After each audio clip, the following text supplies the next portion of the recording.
and filled with lore and secrets, and today I want to talk about them.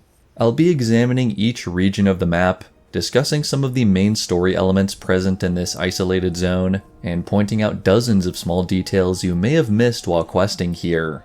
I found so many more things than I was first expecting to cover, and I hope you enjoy this deep dive into one of WoW's most mysterious zones. As always, thank you for the fun comments and support, and with all that being said, let's get right into it. Officially, Azshara has one entrance, an ancient elven bridge that crosses the South Fury River on the eastern edge of Ashenvale. Unless you're one of those weirdos who likes to swim around the coastlines of Azeroth, not sure who enjoys doing that, this is the only realistic way you'll enter the zone on foot. Right off the bat, there are a few details to notice. For one, there are these strange wooden totems at the edge of the bridge, which could be a first clue as to the demonic presence that lingers in this zone. Or potentially could be some type of Furbolg ward, but these assets are more commonly associated with demons. Speaking of which, if you play on today's classic servers, you'll notice the eyes of the statues are blue instead of green, a seemingly random change that is actually rooted in Chinese censorship of glowing green eyes and demonic symbolism. Once you step foot in Azshara, you'll also notice the music changes to a more sinister tune, the same eerie track found in the Plaguelands. It's a reused track, sure, but one that I think fits really well for the forested areas of the zone, especially as we continue to uncover the abandoned, almost liminal feel of some of the spots here. Just off the path lies Tel'Rendis Point, the lone Alliance base in the region. There's a flight path, an elven graveyard, a single vendor, a few night elven sentinels, and one quest giver, Lo-Atu, a Tauren naturalist who's here to help restore balance to the land. Already you can see signs of ancient night elven civilization and its apocalyptic end 10,000 years ago. Crumbling walls and strange inscribed stones litter the camp, and there's a more substantial jumble of ruins not far off. The guards here are some of the only NPCs in the game who are hostile, but not aggressive to horde players, and you can roam around the camp safely as long as you don't antagonize them. The two quests given by the Tauren are open to both factions, and they serve as something of an introduction to the zone and its inhabitants. The first quest takes place nearby, clearing out the ruins of Shadowsong Shrine of Unfriendly Spirits. The shrine is likely named for the Night Elven family of the same name. Maiev and Jarad Shadowsong are two important characters in the lore who have history dating back to the Old Empire, and it's possible their family line was influential enough to construct such a site. There's another reference to the Empire and the War of the Ancients to be found here as well, Varothen's Ghost, a rare wraith spawn with a distinct blue appearance. Varothen was the captain of Queen Azshara's personal guard, and a secondary antagonist in the War of the Ancients book trilogy, now reduced to nothing more than a vengeful spirit. You're also sent out to purge the forest of the Haldar Satyr, vile creatures that befoul the land and conduct dark rituals. This is your first outing into the first of Azshara's two main biomes, the Autumnal Woods. It is said that the perpetual gold and red hues of the forest are the remnants of an ancient enchantment, a magical blessing that's lingered here long after the fall of an empire. Deep within the Satyr ruins, there is one extra secret to be found, an elven sentinel lying captured or injured on the ground. Sentinel Keldara Sunblade isn't linked to any quests, and you can't really help her out, but a relative of hers named Dahlia can be found at the Temple of the Moon all the way back in Darnassus. Perhaps these are clues pointing to an unfinished rescue or escort quest involving these two warriors. Once you make it back to camp, Lo-Atu rewards you with his knowledge of Azshara, giving you an expanded overview of what you can expect as you venture deeper into the zone. He can tell you a bit about the land itself, named for Queen Azshara of the Old Empire, the sizable ruins of Eldorath now swarming with Naga, the mysterious Mage Tower and the Furbolg presence in this zone, and the Blue Dragonflight's territory to the southeast, none of which are fully explained. And with that, you're on your way to exploring the rest of the zone. Now that we've covered the Alliance camp, I'd like to now go over what the Horde is up to here, and the predicament they found themselves in.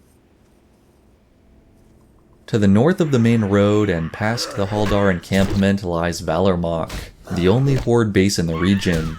It's a pretty sparse outpost, with only a few vendors and quest givers populating a few small huts. It's unlikely you'd ever stumble across here unless you're working on the main Horde quest chain, which is simply called Betrayed. According to Belgrom Rockmall in Orgrimmar, the Horde recently contracted with a Blood Elf expedition from Quel'Thalas to venture to Ajara in search of riches. The Orcs sent along a squad of their best warriors to protect the Elves during the expedition, but were eventually betrayed by the Elves and their leader, Magus Rimtori. Now, Belgrom wants revenge. It should be noted that this questline was removed for a brief spell during Classic as part of the brand safety update in 2021, which removed or altered so-called offensive or rude references from the game. While many of the changes were pretty minor, this is one of the few examples of a meaningful chunk of XP just being deleted from the game, likely due to Belgrom's initial comment of, "I may have made a grave mistake. I trusted a Blood Elf. What's worse, I trusted a woman." This was later changed, as was the dialogue at the end of the quest line, and the story was re-added with the launch of Burning Crusade Classic. Anyway, once you're sent from Orgrimmar to Ajara in search of the crew, you find your Orcish allies on their last leg. Only a few Orcs remain, holding out with limited supplies and unable to go on the offensive against the double-crossing mages. Luckily, you're now here and can dole out some punishment. Traveling to the northeast, you find the Thalassian base camp, where the elves are excavating the highborn ruins on the bluffs near the coast. You can even see their archaeology equipment set up around the rubble. This is one of the very few examples of blood elves hanging out in vanilla WoW, and yes, originally they had these ugly low polygon models that thankfully were updated in TBC. You might even find the rare Magister Hawkhelm overseeing the project, but Magus Rimtori is your primary target, hidden away out of sight. Once you find her personal arcane shrine at the edge of the ruins, you face a difficult decision. One of the 3 arcane crystals summons the mage you need to eliminate along with a Blood Elf defender, but the other 2 are linked to angered infernals that are equally threatening. The options are random each time, and it's a weird random mechanic to encounter out in the middle of such an isolated zone. Once you alert Rimtori to your presence, you make quick work of her and her bodyguard, collecting her head as proof of retribution. Reporting back to Valarmok, then to Belgrom and Orgrimmar, brings an end to this short but complete quest chain. But there are a few additional points I'd like to mention. For one, the Kaldorei Tome of Summoning you interact with as a part of this quest is very intriguing. This is obviously a highborn artifact of great interest to the Blood Elves, and is likely the reason why there are subjugated demons that can appear when the crystals are disturbed. With the Blood Elves' addiction to magical energy being a central theme of their story in the Burning Crusade and beyond, it makes me wonder if this was part of the knowledge base they were searching for in order to develop new methods for mana draining, or a cure to their addiction. From a historical perspective, this tome might be significant for another reason. During the War of the Ancients, Ajara and her blind followers were actively summoning demons to Azeroth to bring about the Burning Legion's return. Could this artifact have been one of the pivotal tomes that was used to try and bring about the end of the world? Whether it was or not, it would certainly be a twist of fate for it to end up back in the hands of another faction of power-hungry elves. As you're down here pillaging the dig site, you might also want to pay a visit to Kim Jael, a goblin found just to the north on a small hill. He explains that, like the orcs, he was a part of the expedition to Ajara before the elves turned on him and chased him out of camp.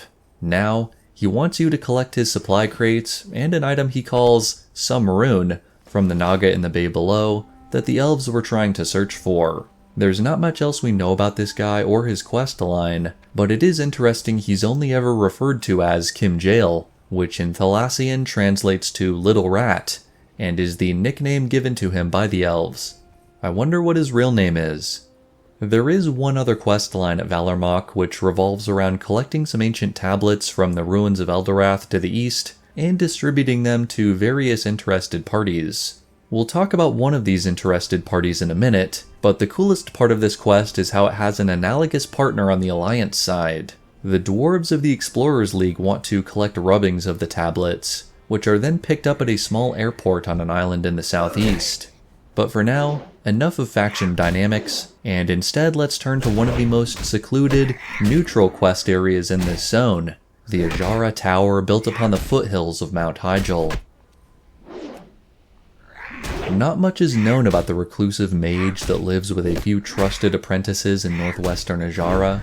For rogues and mages working on their class quests, and perhaps others who seek an audience with him too, they must first deal with the most temperamental apprentice, an elf named Sanath Limyo. Before patch 1.7, this guy really tried to gatekeep access to the tower by forcing players to first collect 2 undamaged hippogriff feathers, but after the patch, he was supposedly reprimanded by his master, and now teleports you up to the foothills for free. This is one of only a few spots in the open world that requires a teleport to access, along with the Rise of the Defiler in the Blasted Lands, and a few other pinnacles like the Eastern Twin Colossal in Feralis. Sanath now has a repeatable quest that serves as the teleport, and I remember this being such a cool thing to stumble across as a kid, back when I was probably 20 or 30 levels below what I should have been for Azshara.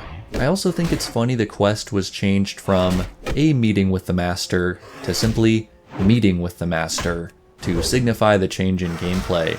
This also corresponds with the addition of the rogue and mage class quests that take place here, as it would be rather tedious to farm the hippogriff feathers anytime you wanted to access this area.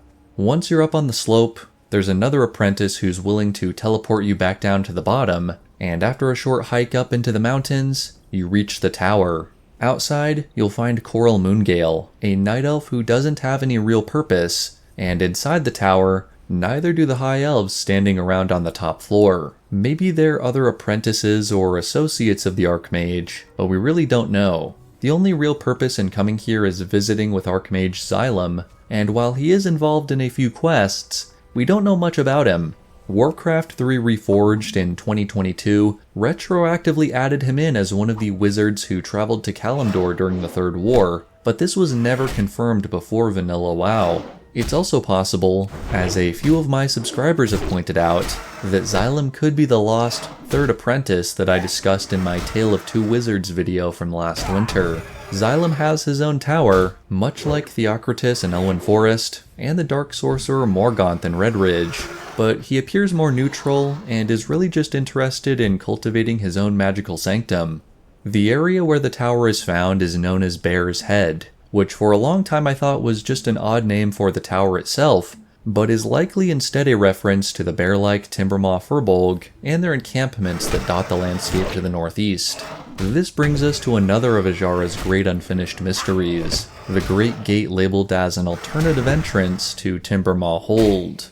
The Furbolg have a substantial presence in this zone, and the town of Ursulon to the north of the gate is rather large for not being related to any quests. The one half exception to this is Ogtink, a lone Furbolg hunter located not far away from the area, who has left his tribe in favor of helping adventurers and the Cenarian Circle, and he offers a number of class quests to both hunters and priests.